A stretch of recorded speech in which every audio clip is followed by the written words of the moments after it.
Good evening, everyone. Bonsoir tout le monde, those who understand French. Let me start the lecture. I hope you are okay, you are not too tired. I'm going to be brief and focused. Okay, the objective of this lecture is basically to raise some issues. I would like to be a bit different, questioning the whole issue about sustainability of tourism, talking about the developing countries, what are the problems of really having a sustainable tourism policy, and then discussing about a template. What type of template should we have in order to follow, in order to achieve the goal of a sustainable tourism or tourist destination? So, my introduction, you already know about it. So where is the enter? Good. So this is going to be the organization, okay, of my lecture today. I'm going to start with, which you all know about it, I won't waste time on that, about what is the meaning of a sustainable tourism, what is the meaning of sustainable tourism, and then I would talk about the tourism sector. What are the different trade-offs which exist, because you have to balance between economic gains and trying to decide about whether you want to have a sustainable tourist destination. And one of the issues would be about revenues and development, because many developing countries, they depend on the revenues from the tourism industry, and trying to adopt a sustainable tourism destination can be very hard because it is very costly. I would talk about the problems of developing countries, especially a small island economy like Mauritius, is how to diversify the economy, because there are many countries, many developing countries, they depend on the revenues from the tourist industry, and then trying to put the cost on them in terms of, okay, you need to have a sustainable tourism sector with with all types of indicators which are created by international organizations to which you are supposed to conform with. It becomes a problem because there's a trade-off. You see, it's very easy. It's very easy today that, you don't differentiate among the different types of countries. For one country, it's very easy to come with new rules and regulation, especially the developed countries. But for the countries which are at a lower level of income, which are poor, where the tourist industry, for the people, it is a means of survival. For them, tourism, it means survival. Tourism means trying to fight against poverty. But for other types of countries, tourism, because they are at a higher level of income, okay, trying to come up with new indicators, sustainable tourism. These are things which are fashionable. You all know about SDGs, okay? Previously we had MDGs, you just try to change, the wine from one bottle to the other, okay? And you get the same wine, unfortunately. So I would like to question, I would like to raise issues, because, as students, as professors, it's good to question the mainstream. And this is what is research. And this is what you don't go with the mainstream, you try to question, okay? Questioning does not mean opposing. Questioning means trying to look for the best solution, okay? So I believe that today, when we look at the developing countries, for example, Mauritius, we'll talk about that. When we look at the developing countries in the African continent, and even in Eastern Europe, you find a lot of these countries, they are at the different levels of development. They are at the levels of development where they want to shift from low income to middle income. But other countries, they are already at a high level of income. And other countries, they have benefited from all the resources in the world, okay? They have benefited from all types of resources, and now, when other countries are trying to move up, they just come with the new rules and regulation. And that's why they are trying to come up with Now they talk about sustainable tourist destination, which is a good thing. But what are the costs? The costs at times, they are in terms of human lives. They are in terms of higher poverty. Okay? The costs at times are in terms of trying to reduce expenditure. You lose revenues from tourism because you have to come up with a clean or a sustainable tourist destination. So we'll talk about these things. So what is happening to the developing world today? The developing world today is in a situation where there is world competition. There is world competition even for tourism travel. You know, this is a very lucrative business. Tourism is a very lucrative business, travel and tourism. And there's world competition. And how to compete? How to compete and try to get a share in the tourism industry. Then, if you want to get a share now, you need to obey the rules of the game. It is just like World Trade Organization, okay? So you have to obey, you have to follow the new rule of the game so that you are able to get a share of the market. Very soon you will be seeing that there will be new indicators in tourism, which are already there, you will see, where they would try to tag you. Your country is not sustainable from the tourist point of view. Your country is not a clean tourist destination, okay? Your country, you know, it's just like China, for example. When China does well, people talk about human rights, okay? But when other countries do well, they don't talk about human rights, okay? When China does well, people talk about the quality of goods, okay? This is all geopolitics. This is all, in economics, we call that the political economy, okay? There are, you know, I keep telling that, you know, I am basically an economic activist, an economic activist. I like to question the mainstream policies, but coming with solutions, obviously, and I like to be constructive. You know, there are many institutions in the world, unfortunately, they make people play football, soccer. You know about soccer. They make you play football, soccer, so you start training, you organize yourself, you try to lose some weight, not me obviously, so that you can play your football well. So you learn dribbling. When you reach the goalpost, you don't see the goalpost.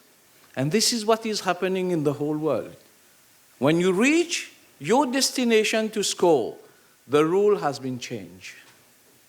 Okay? So that's why I feel that people from the South, people from the developing world, there are many of our leaders who just go and sign international treaties. We are happy to go in a first class, get received, okay? The big guy would give you an accolade. You will say, oh, this guy is a good man. And he gives you a nice champagne, you sign the treaty at the cost of your people. So it is very important, okay, to question the mainstream. So what has been happening in the whole world? You all know about the international financial crisis. Which country is responsible? What are the different countries which are responsible? We all know about that. And the cost of the financial crisis and the world recession is more on the poor people. Okay, this is what I was telling my minister yesterday, who is here for ITB. He's telling me he's poor. I said, yes, you are poor, but you have 20 million euros in your account. Because you don't have 100 million, that's why you are poor. Okay? So everything is relative. Okay? So what is happening to the whole world today is you have a situation where, because of international solidarity and obligations, many countries in the South, they have to accept, they have to obey. Otherwise, they are seen to be the black sheep. Okay? Look at President Mugabe, for example. I always tell people in my country, I want a president like him. I want Mugabe to come to my country because we have lots of things to do in my country, okay? So, but unfortunately, there are some people, some institutions, they are the people who set the rules of the game. International assistance. You find a situation where, because of international financial crisis, there's a big problem today. You don't get money, you don't get assistance. Now, there's a big competition between China, India, Europe. I've already talked about this. So, we need to question, okay? How do we balance our gains and losses? If you want to have an economically sustainable environment for tourism, how do we balance? How do we calculate our gains and our losses? And who are the people, which are the countries which are suffering more from the new rules of the game? This is very important. Secondly, I personally feel that we need a differential approach. The indicator which is good for the developed countries should not be the same indicator for the developing countries.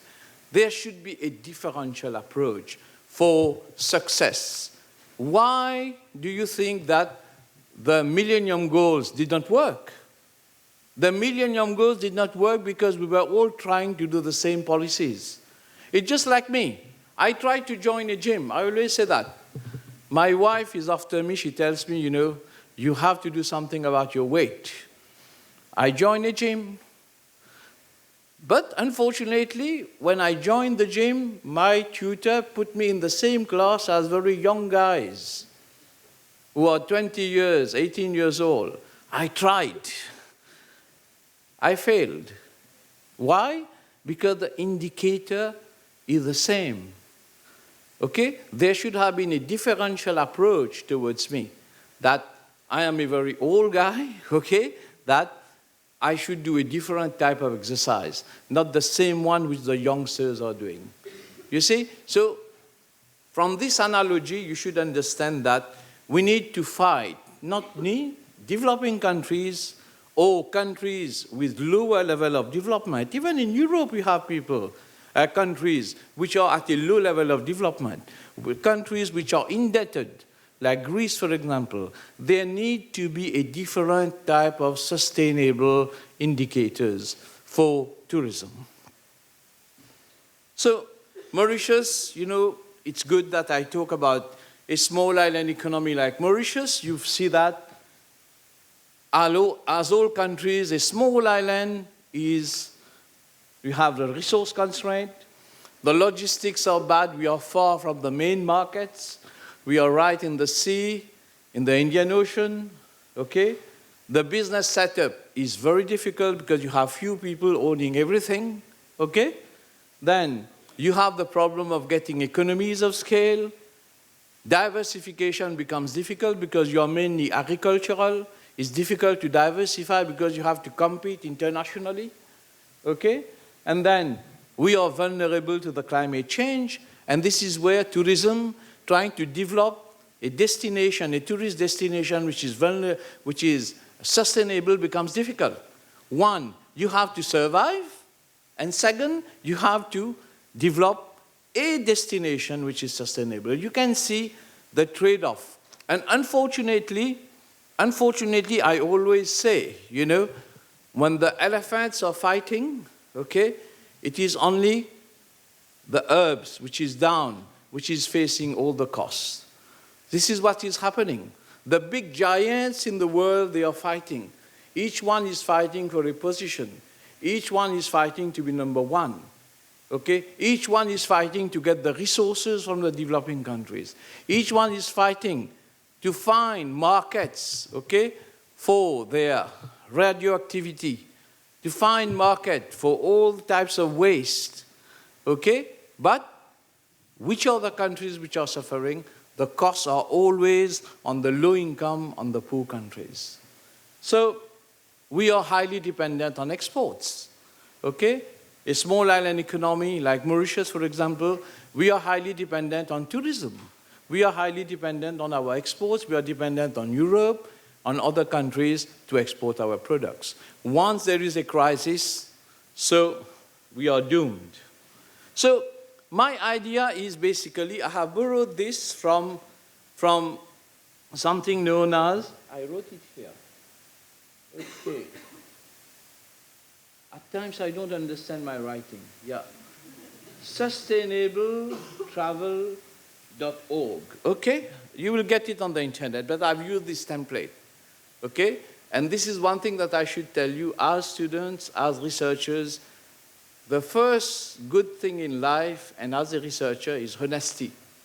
Anything that you take from anywhere, you have to mention. Okay, this is very important. So I try to see what template we use so as to have a sustainable tourism destination. There is no blueprint. There is no one-size-fits-all. But we need to have at least a minimum to have the best practice. So how do we do it? How do we try to organize and create a clean or a sustainable tourist destination? Do we do it through partnership, having all the different stakeholders? At times it's very difficult. Do you try to do it through facilitation, give facilities? Or do we try to have, oh my God, okay, it's good. Do we have to have tours? Look at the different methodologies where you try to look at the right balance, okay? Then, this is the standard definition of sustainable tourism. It's very simple. Sustainable tourism means you have a tourist industry which is efficient, which is productive, which is efficient in the use of our economic resources. Simple, okay? This is too long. If sustainability means efficient use of resources. That's all. Efficient use of our non-renewable resources. Efficient use of our environment. Let me have my whiskey. Good. Right, how do we do it? Do we do it through education? Okay, training? Do we do it without any fuzzy maths? Further mathematics, you do big models, the physicists, the economists, they sit down, they do lots of algorithm. Finally, it's very beautiful to see, just like a makeup, okay? Once it rains, all the makeup goes, okay? For the men, I won't say women, okay? Finally, what happened? Nothing happens, okay? Do you use a big model? If you go to Harvard, you go to America, you will see lots of mathematical modeling, but nothing happens in the end. It is just like spices, okay? Now, how do we do it? Do we do it through megaphone? Megaphones basically is through marketing, storytelling, okay? People talk about the different destinations. Or do we do it over time? Because sustainability is not one shot. It is not done in one day. It is a long-term phase program. So, it's difficult to do it. It's easy to say. Should we train our future leaders? Should we train our future politicians about why should we have a sustainable destination? Okay? What are the different conditions? Should we train? Should we come up with sustainable tourism professional training program? Okay? You can see the title. Or how do we do it in terms of evaluation, planning, and marketing? This is also another way of doing it from the template. You evaluate the destination, you plan, and you do a marketing. You provide information, you provide the technology. And remember, here you have to work in a very planned way. You develop a detailed plan for risk management and tourism development, okay? You start trying to look at the resources in the economy. You use a shared monitoring system, and then you try to collect data on the destination where you're going to come up with a clean, sustainable tourist destination. So this is simple thing, yoga, you look at communication, etc. Or do you come up, another option would be a sustainable management system. You come up with a sustainable management system, for the tourist industry. This is what I'm talking about, sustainable standards, where you say, okay, this country is a clean, okay? Who is going to decide? You know, it's like game theory. I don't know whether you know what is game theory. Game theory, the whole world is a game. Game theory means, you know, it's just like a play of chess, you know, a game of chess, okay? You use different strategies. Unfortunately, everything is a game theory. And students who've done economics, you would know that. Why is it that after so many years, the armament problem is still there? Because two countries know that, oh, if I stop, the other one would continue, so let me continue. So game theory, this is also a game theory. Okay? Like, who is really going to look at the debate about the low carbon emission? Countries which are really producing lots of waste, these are the countries coming with rules.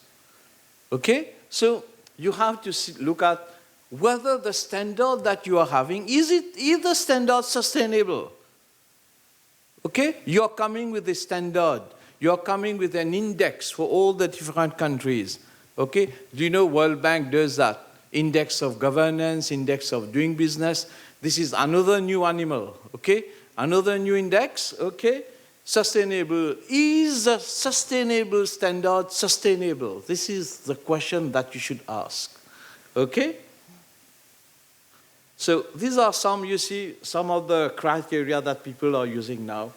Global tourism criteria indicators. Okay? Do you use e-marketing support? You will get these things from the internet. I don't want to waste your time. Let us look at Mauritius.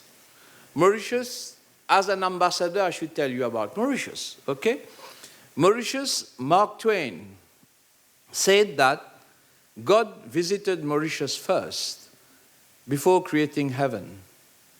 So, if you want to see heaven, you should visit Mauritius. And if you want to see an angel, you can look at me, okay, from heaven, okay? Right, so let us try to see what are we doing in Mauritius, okay, to be sustainable, because Mauritius is a tourist destination. Mauritius is a very attractive tourist destination. We have the same problems like all countries. What are we doing to be sustainable, okay? What do we do? I'll just try to talk about some of the few policies which are being done, okay?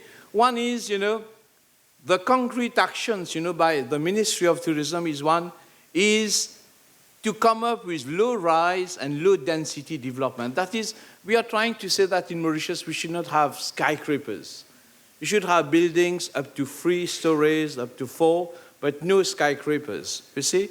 Then, in Mauritius, they are trying to monitor the hotel projects. There are too many hotels in Mauritius. Now there's a big problem. And we have a big problem that in Mauritius, the property, land is owned by only few people. Hardly 1% of the population, they own the whole land.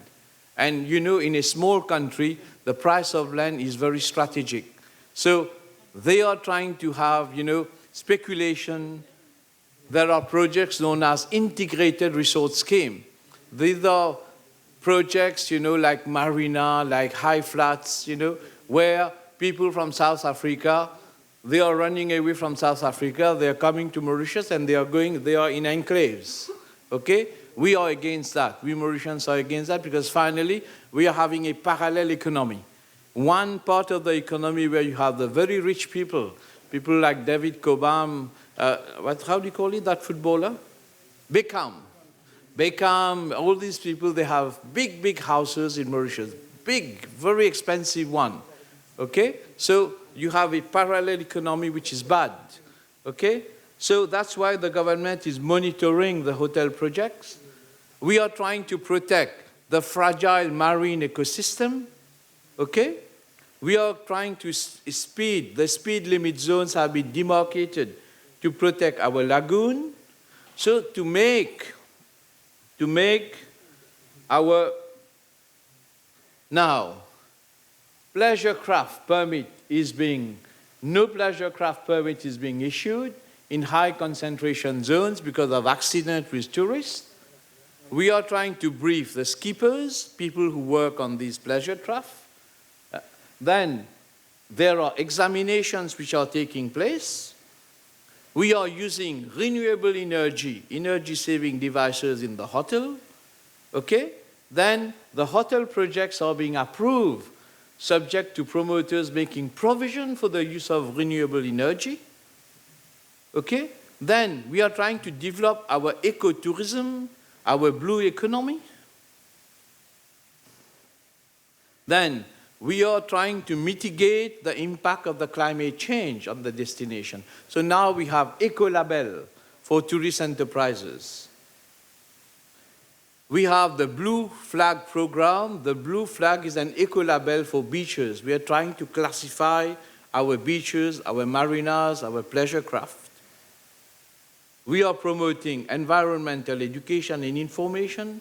We are trying to look at wastewater, water quality, environmental management, safety devices, but basically we are trying to develop Mauritius into a clean destination in terms of tourism.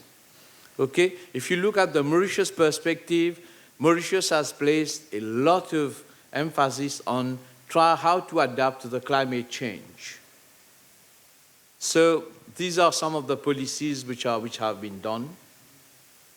We are trying to look at the coastal zone, which is, due to climate change, we are really suffering from some of the problems of environmental problems. We are developing our ocean economy and fisheries. And thank you. So this is the website where you will get the template, sustainabletravel.org, and I've been collecting some issues on the Mauritius Tourism Promotion Authority.